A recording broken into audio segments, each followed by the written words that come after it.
സാമവേദം നാവിലുണർത്തിയ സ്വാമിയേ, എന്നെ സ്വരപൂജാമലരാക്കി തീർക്കണേ. സാമവേദം നാവിലുണർത്തിയ സ്വാമിയേ, എന്നെ സ്വരപൂജാമലരാക്കി തീർക്കണേ. തത്വമസി പൊരുളേ, നിത്യസത്യദയാനിധിയേ, ഇനി കൽപ്പാന്തമിഴിതൾ തുറന്നീടണേ.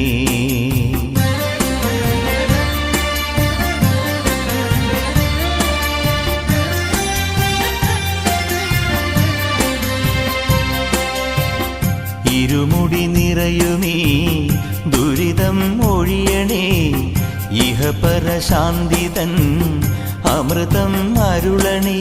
മനസാകും പുലിമേലെ വാഴണേ. ജന്മശ